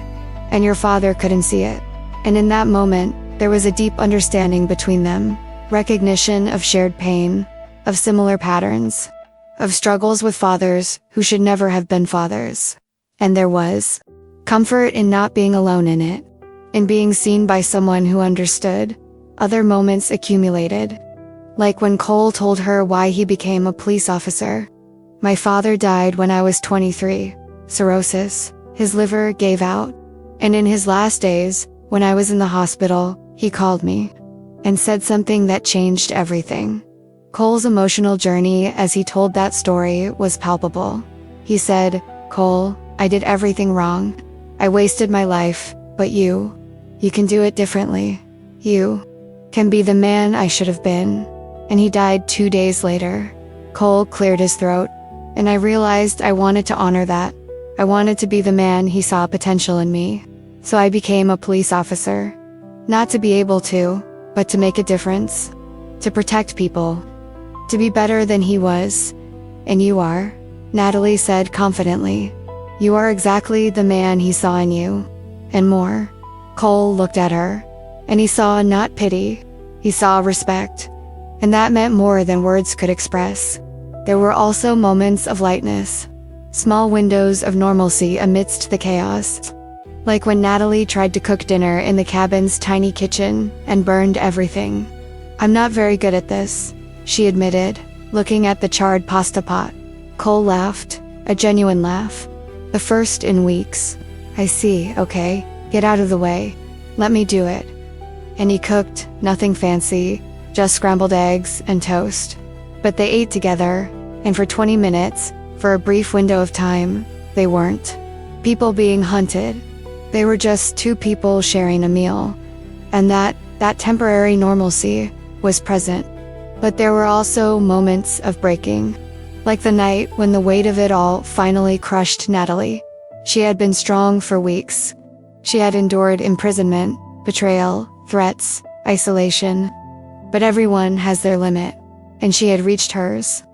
Cole found her sitting on the cabin floor, her back against the wall, crying silently. Not dramatic sobs, just tears falling. And when he approached, when he asked what was wrong, she said, I don't know if I can go on. I don't know if I have the strength. You do, Cole said, but she shook her head. I don't. I'm so tired, Cole. Tired of fighting. Tired of being afraid. Tired of. Her voice broke. Cole didn't try to fix things. He didn't offer platitudes about how things would get better. He didn't minimize her pain. He just sat beside her on the floor. And he said something she needed to hear. You have the right to be broken. Your father betrayed you in the deepest way possible. He used the love you had for him as a weapon, but that would break anyone, and you don't need to pretend you're okay. Not with me. Natalie looked at him through tears. But if I break, if I give up. Broken doesn't mean destroyed, Cole said. And resting isn't giving up. You fought with everything you had, and if you need a moment to stop, to feel, to cry, that doesn't make you weak. It makes you human. And Natalie, hearing that, hearing permission not to be strong, finally let it all out. She cried, for real, for betrayal, for the loss of family, for years trying to earn love that would never be given. And Cole stayed by her side, not trying to fix things, just present. And when the crying subsided, when she wiped her face and said, I'm sorry, he replied, never apologize for being human, and never apologize for trusting me enough to let me see this. And in that moment, something fundamentally changed between them, because Natalie realized she trusted him completely, in a way she had never trusted anyone before. And that was terrifying and liberating at the same time. The emotional connection between them wasn't a movie romance. There was no dramatic kiss in the rain or passionate confession. It was more subtle, deeper. It was Cole waking up from a nightmare. He had nightmares too, about not being able to protect her, about arriving to late end, finding Natalie awake as well, and them just sitting together in silence until the sun rose. It was Natalie seeing the scar on Cole's hand and asking about its history, and him telling her about an incident years ago where he almost lost fingers, and her gently touching the scar as if she wanted to absorb the pain of that past moment. It was small touches, a hand on the shoulder, a hug when one needed it, a closeness that wasn't sexual but was profoundly intimate, and it was a growing realization that when it was all over, and it would end, one way or another they would have a choice to make. Because what they felt for each other was real. It wasn't just gratitude from someone being protected. It wasn't just the responsibility of a protector. It was deep respect. It was mutual admiration. It was recognition of integrity and strength in each other. And it was, though neither was ready to say it aloud, the beginning of love. One night, after a call from Tom confirming that a new witness had come forward and a case against the senator was being built, Natalie looked at Cole and said, when this is over, when I'm free and my father is in prison and you get your badge back, what happens to us? Cole looked at her, and he saw a real question behind her words. He saw fear. Fear that their connection was merely a product of circumstance. Honestly, I don't know, he admitted. We met in the worst possible situation. We built this, he gestured between them, amidst trauma and danger.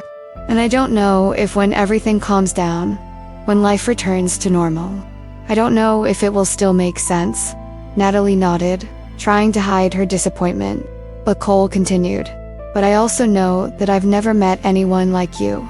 I've never met someone with the courage to reject privilege on principle. Someone strong enough to face betrayal and still choose kindness. And I'd like to discover who we are when we're not running for lives. I'd like to have a chance to get to know you when you can just be, if you want that, too. And Natalie, hearing that, felt hope. Not desperate hope, but careful hope. Realistic. I would like that, she said. I would very much like that. And although it wasn't a declaration of eternal love, although it didn't solve everything, it was a promise. A promise that when the danger passed, when they could both breathe again, there would be something to explore, something worth trying. And for now, amidst the chaos, that was enough. Comment below. When a connection is born amidst crisis, when it's built on vulnerability and not perfection, does that make it stronger or just more complicated? Now I want to delve even deeper into this subject. Because the victory that came the senator's imprisonment, Natalie's acquittal wasn't the clean, perfect triumph that movies portray. It was complicated. It was tainted by everything that had come before. And it was only a partial resolution to a much larger problem. Because even with the senator imprisoned, even with Natalie officially free, the damage that had been done couldn't simply be erased. The witness who changed everything was someone Cole never expected. The Foundation's CFO, a man named Richard Morrison who had worked with the senator for 15 years. A man who had helped orchestrate the scheme, but who also had a conscience that he eventually could no longer ignore. Richard had come to the rescue when he saw a story in the media about a senator incriminating his own daughter. And something inside him broke. Because Richard had daughters too. 3 of them. And to imagine doing to them what the senator did to Natalie, he couldn't. So he contacted the FBI. He asked for immunity. And when it was granted, he handed everything over. Emails showing the senator ordering the falsification of documents. Recordings of conversations where the senator discussed how to deal with the Natalie problem. Complete documentation of the scheme of refraudulent transfer. Every inflated contract, every penny. Embezzled. It was a watertight case. Irrefutable. And the FBI could no longer ignore or delay it. They had to act. The transformation from a closed case to an active investigation was swift. Warrants were issued. Not with fanfare this time. Not with conveniently positioned cameras. Just federal agents discreetly arriving at the senator's office during working hours, taking him away in handcuffs. Senator Thomas Ashford tried to use connections. He called powerful friends. But this time, the evidence was overwhelming. Even his most loyal allies backed away. Because nobody wants to be associated with a man who framed his own daughter. There are lines that even corrupt politicians don't want to be seen crossing. The senator was indicted on multiple federal charges: tax fraud, money laundering, obstruction of justice, conspiracy, and most devastating to his reputation, abuse of process through false accusation of a family member. The impact on public opinion was immediate and brutal. The same media that had destroyed Natalie weeks before was now rushing to tell a different story. Senator Ashford accused of framing his own daughter. Massive scheme revealed. Millions diverted from charity. Foundation, family betrayal. How senator used daughter as a scapegoat. Headlines screamed. Commentators were outraged. And the public, which had condemned Natalie so quickly, now expressed shock and sympathy. It was a complete turnaround. But for Natalie, watching it all from the sidelines, it didn't bring the satisfaction it should have. It only brought exhaustion. Because vindication didn't undo months of trauma. It didn't erase the memory of being arrested, of being betrayed by her father, of seeing every person she knew turn their back on her. And then came the part Natalie had been waiting for and fearing. The charges against her were officially dropped. A federal prosecutor made a statement. After a thorough investigation, we have determined that Natalie Ashford was the victim of an elaborate conspiracy to frame her. All charges against her are dropped. She is completely exonerated, and we apologize for what she has suffered. Apologies. As if words could fix things. As if apology were enough for months of terror and reputation destruction. Natalie received the news via a call from Cole, and her first reaction wasn't relief, it was anger. "They apologize," she said, her voice rising, as if it were just a misunderstanding. As if they didn't arrest me. Based on evidence they should have verified from the beginning. Cole understood anger. He didn't try to calm her down. He just let her feel it. "You have the right to be furious. They failed you. Completely. And my father?" Natalie asked. "What happens to him?" "He's in custody. Bail was denied. Trial is scheduled for 3 months. Is he going to prison?" "The evidence is solid. Very solid. So yes, he probably will." And Natalie felt something complicated. Not joy at seeing her father punished, but also not sadness. Just emptiness. As if the part of her that had loved him, that had sought his approval, had finally died. and grieving for that was strange and painful. In the following days, Natalie's life began a slow process of normalization. She could leave the cabin, she could go back to the apartment, but when she did, when she saw the space that had been home, she realized she couldn't stay. There were too many ghosts, memories of being trapped there, of receiving threats from her father, of living in constant fear. It wasn't home anymore. It was just a place of trauma. "I can't stay here," she told Cole. "I don't blame you. There are other places I can help you find. Can I stay with you?" She interrupted, and then immediately corrected herself, embarrassed. "Not permanently, just until I figure out the next step." Yes, Cole said before she could finish. "You can stay with me." The revelation that she wanted to stay with him, not because she needed protection. The senator was in jail.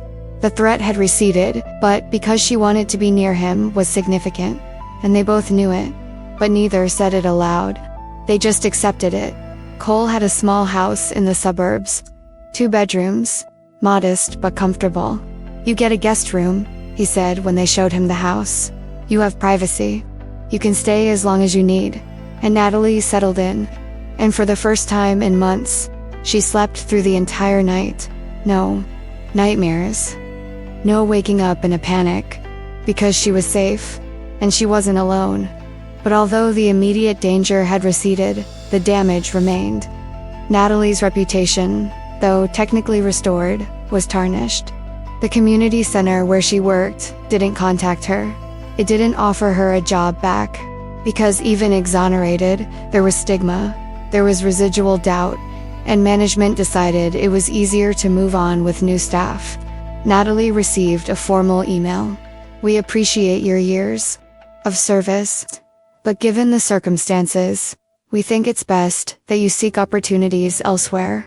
It was a polite dismissal, but it was a dismissal, and it hurt, because those young people she had mentored, whom she had cared for, were taken from her, not for a crime she committed, but for a crime that was done to her.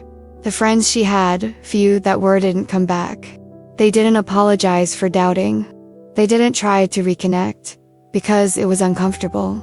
It was easier to just move on. And Natalie learned a painful lesson, that legal exoneration doesn't guarantee social restoration. That even when proven innocent, the shadow of accusation remains. People remember the arrest, the headlines, and the memory of vindication is always weaker than the memory of scandal. But there was one area of her life that wasn't destroyed. Cole. Cole, who had stayed, who had fought, who had lost his badge for her, and who now offered her space in his life, without hesitation or expectation. The journey of living together, even temporarily, even in separate rooms, created a new intimacy. Intimacy of shared routines, of having coffee together in the morning, of having dinner while talking about the day, of watching the news together and processing everything that was happening with the senator's trial, and of small moments, like when Natalie woke up from a nightmare and Cole, hearing from his room, knocked on the door. "Are you okay?" And she, instead of lying, said, "No, but I'll be okay." And he, "Can I come in?" And they sat on the sofa until 3 a.m, just talking. About fears, about the future, about what would come next. "I don't know who I am now," Natalie admitted one of those nights. "I spent 28 years being Thomas Ashford's daughter. 5 years trying to just be Natalie. And now I don't know. I have no family. I have no job. I have no clear identity." "Then you build one," Cole said. "From scratch. You decide who you want to be. Without the weight of a last name. Without anyone's expectations. Just you choosing. And if I choose wrong, then you choose again, and again, until you find the right one." And there was wisdom in that. Wisdom born from Cole's own journey of discovering who he was without a badge. Because he was also rebuilding. He was also discovering identity beyond the role he had played. And amidst the reconstruction, amidst the discovery, there was a growing attraction. Not superficial attraction, but a deep attraction rooted in respect admiration, and real connection. There were moments where glances lingered too briefly, where hands touched accidentally and neither pulled away, where physical proximity created a tension that neither was ready to act on, but both felt, and there was unspoken recognition that when the time was right, when both had healed enough, when they could come to each other not from a place of trauma but from a place of choice, there was potential. Potential for something real, something lasting, something built on a solid foundation of shared truth and shared struggle. Now, I want to delve even deeper into this subject, because the 2 months following the senator's arrest weren't about Natalie and Cole living happily ever after. They were about slow and painful rebuilding. They were about difficult decisions. And they were about discovering that true justice rarely looks like a clean victory. Natalie was trying to put her life back together. She had started looking for work not in charities. Still too stigmatized, but perhaps something related. Consulting, freelance work, anything that would allow her to use her skills without carrying her last name as a burden. And Cole had gotten his badge back. His suspension had been reversed, with formal apologies from the captain, with public acknowledgement that he had been right. But Cole knew that his relationship with the department would never be the same. He knew that some saw him as problematic, as someone who didn't follow orders, and the next election, well, he would see. They had fallen into a routine. Natalie was still living with Cole, officially still temporarily, but weeks had turned into months, and neither of them mentioned her looking for her own place. Because the truth was, they were comfortable. They enjoyed each other's company. And although they hadn't yet crossed the line from deep friendship to romance, that line was becoming increasingly blurred. One Tuesday afternoon, Natalie was in her old apartment, finally tackling the task of thoroughly cleaning it, removing the last traces of the federal investigation, packing up belongings worth keeping, donating the rest. It was a cathartic and painful process. Each item carried a memory, some good, most now stained by everything that had happened. The transformation of the home space into just an empty place was strange. Natalie was packing books when she heard a knock at the door. Cole. She had given him a key weeks ago. "Hi," she said, looking up. "I thought you had a shift today." "I do, but I needed to see you. There's news." Something in his face made Natalie stop. "About my father." "Yes, he made a deal with federal prosecutors." Natalie felt her stomach clench. "What kind of deal?" "He'll testify against his partners, others involved in the scheme. In exchange, a reduced sentence, from a potential 25 years to maybe 10, with the possibility of release in 7 with good behavior." The impact of those words was physical. Natalie had to sit down. "Then he gets away with it again. He always gets away with it. Even when I finally catch him, he still finds a way to minimize the consequences." "He goes to prison," Cole said. 7 years is still. 7 years isn't 25. 7 years isn't justice for framing his own daughter, for destroying my life, for everything. Her voice was rising. Anger that had been bottled up finally coming out. "And when he gets out, when the 7 years are over, he comes back. He rebuilds. Maybe he even goes back into politics. Because he has connections. He has hidden money. He always has a way to survive." Cole didn't argue, because she was right. That's how the system worked. Powerful people found ways to minimize damage, to turn catastrophe into inconvenience. And Senator Thomas Ashford, even in prison, still had the survival skills of a cockroach. "There's something else," Cole said hesitantly. Natalie looked at him. "What? Are you going to tell me he's being released tomorrow?" "No, but he wants to see you. He texted through his lawyer. He says he needs to apologize. That he wants a chance to explain, to suit, to make peace before he's sentenced." The revelation made Natalie laugh. Not a laugh of humor. A laugh of bitter disbelief. "My father never apologized for anything in his life. Never. Not even when he was clearly wrong. He never admitted fault. He never showed genuine remorse. And now that he's in prison, now that he's lost everything, he suddenly wants to apologize. It could be genuine, Cole offered, but he didn't sound convinced. Or it could be manipulation. He might want you to testify in his favor at sentencing. To talk about how he's a loving father who made mistakes. He might want to use you one last time. Natalie remained silent, processing. Because part of her, a small, pathetic part that hated, wanted to believe that her father would finally see what he had done. That he would feel real remorse. That he would offer genuine apologies. But the larger part, the part that had learned painful lessons, knew that Cole was probably right. That it was manipulation. That her father would never truly change. "What do you think I should do?" she asked. "I don't know. I can't decide for you. But you have an opinion." Cole sighed. He sat beside her on the empty bed. "I think you should do what gives you closure. If seeing him, confronting him, hearing what he has to say, even if it's a lie, gives you peace, then do it. But if you think it will only reopen wounds, if you think he will only manipulate and hurt you again, then you owe him nothing. You can turn your back and move on." The decision-making process wasn't quick. Natalie spent days thinking, weighing options. Part of her wanted confrontation. She wanted to look her father in the eye and say everything she'd kept inside. She wanted him to understand the pain he caused, but another part knew that men like him don't understand.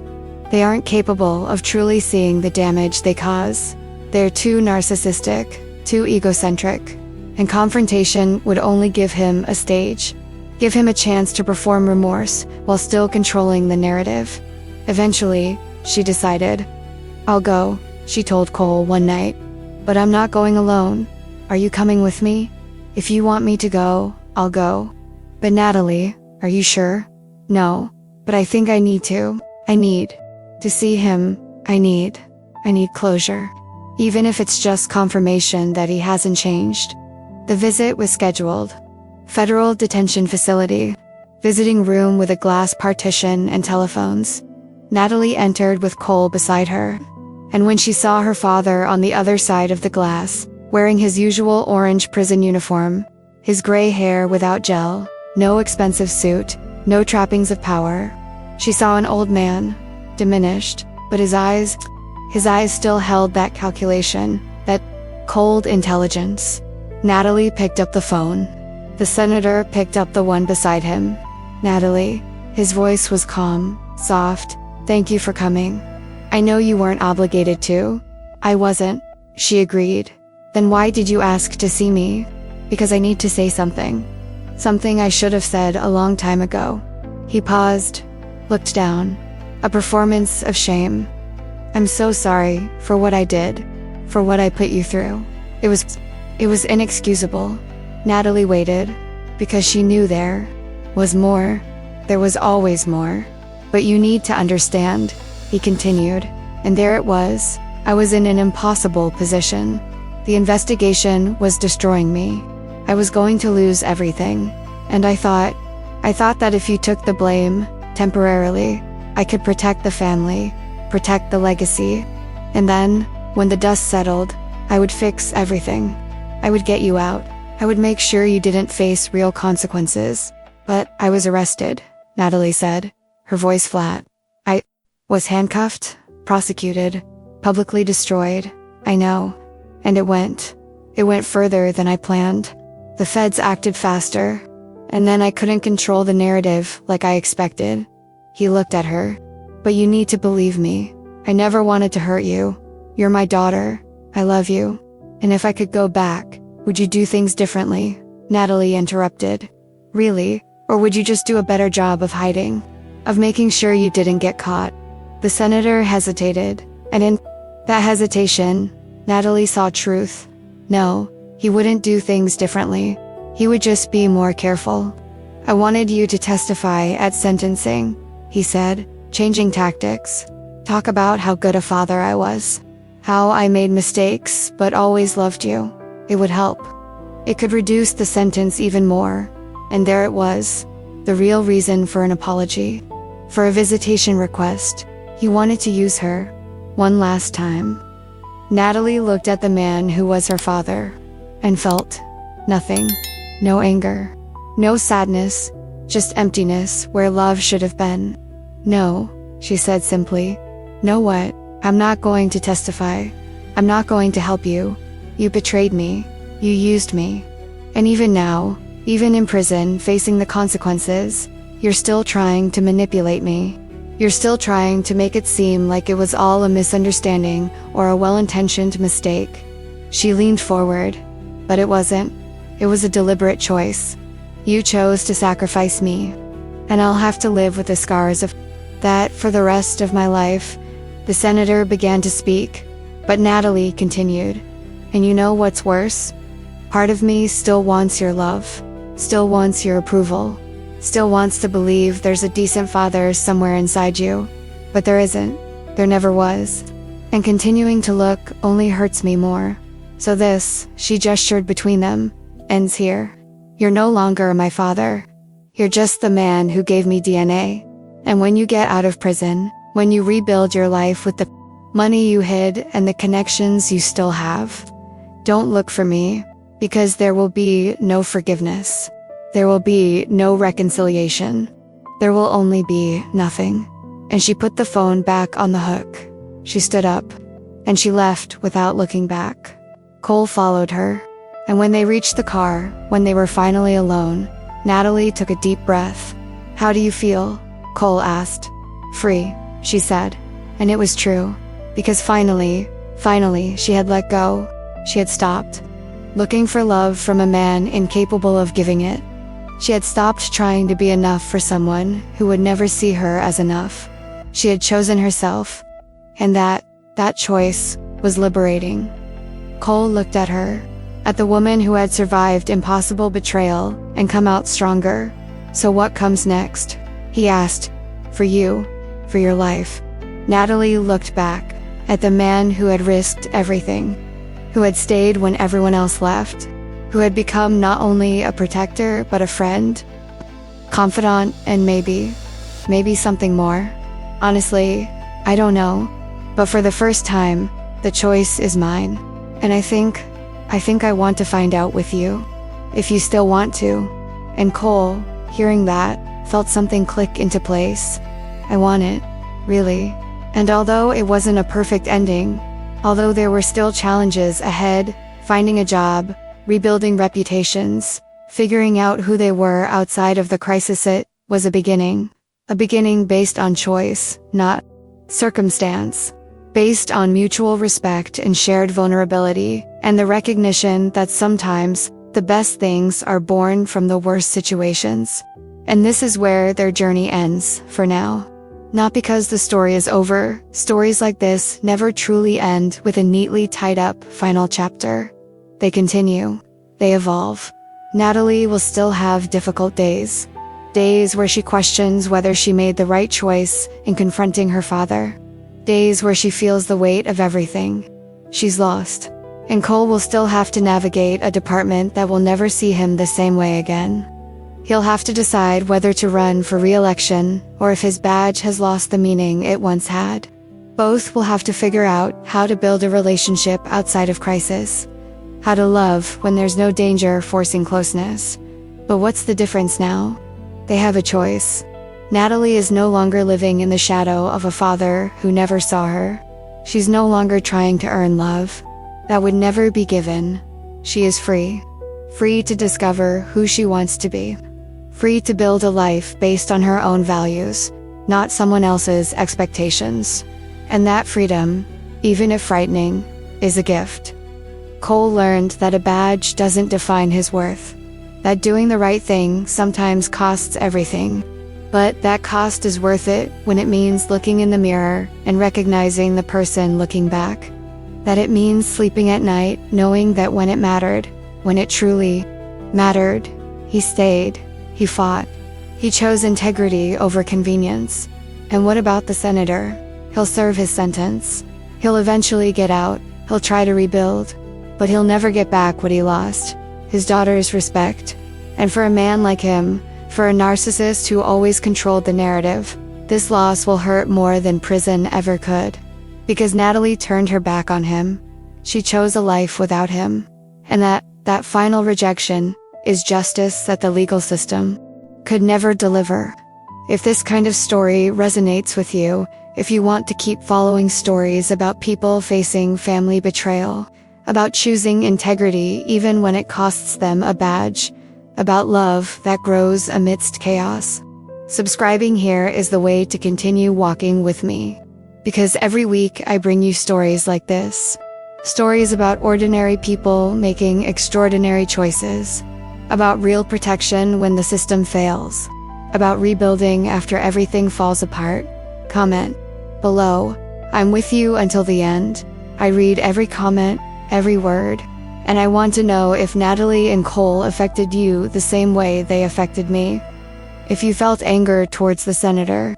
If you hoped Natalie would find the strength to turn her back on him. If you believe that sometimes the greatest victory isn't revenge, but liberation. And if this touched you in any way, if at any point you felt the pain of being betrayed by someone you should have protected, or the relief of finally letting go of a toxic person, leave a like so I know, because these stories are about connection. And the like tells me that you felt it. That Natalie's journey from victim to survivor to free person resonated with something in you. There's a video over here that continues in the same vein. Another story about someone being sacrificed by a powerful family, about a sheriff who chooses justice over politics, about discovering that sometimes you have to lose everything to find out who you really are. Click and follow me there. Because the journey doesn't end. It just changes characters, setting, but always with the same truth at its core. That integrity is non-negotiable. That real love doesn't manipulate. And that sometimes the bravest thing you can do is turn your back on someone who never truly loved you and choose to live. See you soon.